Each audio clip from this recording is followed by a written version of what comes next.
précieux sang de notre Seigneur Jésus-Christ et le cœur immaculé de Marie. Cinquième méditation de cette quatrième semaine de la culture de l'humilité par l'extérieur. Premier point, nous entourer d'humilité.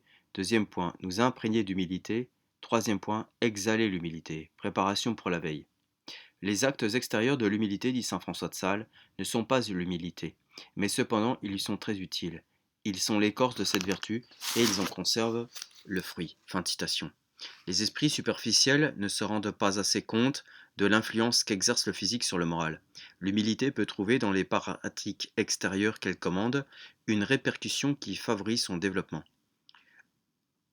Il semble que les choses entrent en nous par les sens et y déposent leur genre d'impression. Peut-être jusqu'ici ai-je regardé avec dédain, ou du moins avec indifférence, cette sorte d'action formatrice. Elle est pourtant à ma portée, mieux que toute autre. Elle n'est pas la moins puissante.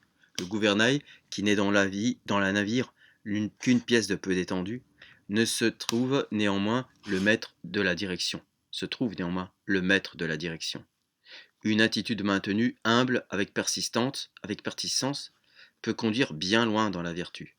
Et puis, un extérieur dépourvu d'humilité ne serait-il pas en contradiction avec la vertu intérieure si elle est réelle? Ou plutôt, n'est-il pas permis de suspecter, quand bien peu active, une vertu qui ne pousserait pas son mouvement jusqu'à ses dépendances naturelles? Tout principe vivant crée l'harmonie.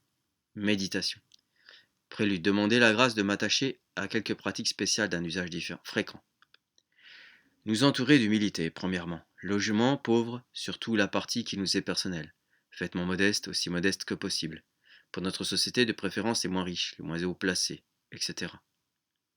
Un logement personnel pauvre, des habits de dessous très pauvres et très raccommodés, etc. Toutes ces indigences agissent sur nos impressions et nous inclinent à l'humilité. Un logement riche, des habits relativement riches font le contraire. Ces effets se produisent de même et sans que l'on s'y puisse y opposer. L'acte bon ou mauvais dépend de notre volonté, mais l'impression dépend des choses. Il est donc sage de s'entourer de tout ce qui entretient des impressions d'humilité. Pourquoi également ne pas faire produire à cette cause tout ce qu'elle contient virtuellement?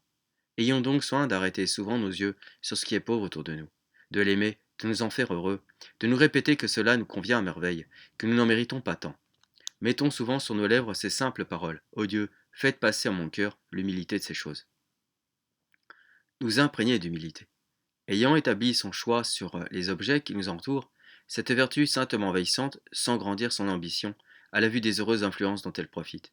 Notre extérieur lui aussi deviendra sa conquête. Il recevra sa loi, il subira son empreinte, il sera tout imprégné de ses suaves attraits. À son tour, il paiera son tribut à l'humilité intérieure, en lui procurant de nouveaux accroissements. Là, en effet, s'applique le principe de corrélation entre le physique et le moral. Une prudente contrainte, qui modère la vivacité des mouvements et l'aisance peut mortifier de la tenue, et le ton dominateur de la voix, et la liberté des regards, communiquent à l'âme le sentiment de l'humilité. Elle est même un acte positif de cette vertu, puisqu'elle agit sous ses ordres. D'ailleurs, pour rendre son influence plus décisive, on peut y joindre son motif explicite. Je n'ai pas le droit de me donner tant de liberté.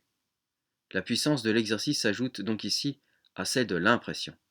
Une personne bien humble, un extérieur particulier, mélangé de candeur, de déférence et d'amabilité. Point d'affectation. Sa tenue, sa démarche, le ton de sa voix, ses regards, tout est empreint d'humilité.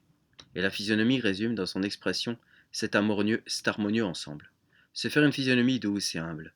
Quel secours pour nous, quelle édification autour de nous, quelle puissance pour notre action sur les âmes. L'image de cette vertu attire instinctivement. Ah, puissais-je m'imprégner ainsi d'humilité. Puissais-je n'en pas faire un seul acte, au dehors sans en attirer au dedans le parfum. Exhaler l'humilité. Troisièmement. Un vêtement imprégné d'un parfum l'exhale autour de lui. Une humilité qui pénètre le cœur et l'extérieur s'exhale tout naturellement par l'attitude, les actes et les paroles. Cette vertu va du cœur, où elle réside, à l'extérieur qu'elle gouverne. Elle y passe, elle y vit, on pourrait dire, elle y rayonne, car elle jette autour d'elle un éclat touchant. Voyez cette personne humble. Elle aborde ses frères, même les moindres, avec les témoignages du respect. Elle ne saurait s'en départir jamais. Et si elle en varie la forme et la ténue, c'est par sagesse et charité.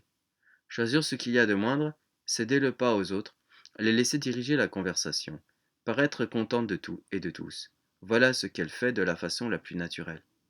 Ne parlant point d'elle-même, s'effaçant le plus qu'elle peut, elle n'aura point brillé dans une société, et pourtant, chose merveilleuse, elle aura répandu je ne sais quel charme. On a respiré près d'elle un parfum si vrai qu'on le remarque à peine, et si profond qu'on en est pénétré. Dieu permet souvent que ceux qui en jouissent ne songent point à la petite violette cachée qui la donne, et de tous, elle est celle qui est sans doute le moins. Mais comme la vertu progresse à la faveur de ses constants abaissements, elle s'y cache, et c'est beaucoup. Elle s'en fait un saint exercice, et c'est davantage. Chaque respect manifesté, chaque silence gardé, chaque contestation évitée, ont augmenté la force de l'habitude et le contentement de Dieu. Ô Seigneur, c'est l'orgueil que respirent trop souvent mes paroles, mes empressements, mes manques d'égard, mes contestations, mes désirs de paraître, hélas, et mes tristesses aussi. Ô Jésus, si doux et si aimable pour cette vertu, donnez-moi ce que je ne saurais me donner à moi-même. Résolution. Oh mon Dieu, je veux que tout en moi me serve à devenir humble. Je veux aussi que tout vous le prouve, tout, jusqu'au son de ma voix, jusqu'au moindre de mes sourires. Gloria natissimis Deo, et intera pax minibus, bone voluntatis.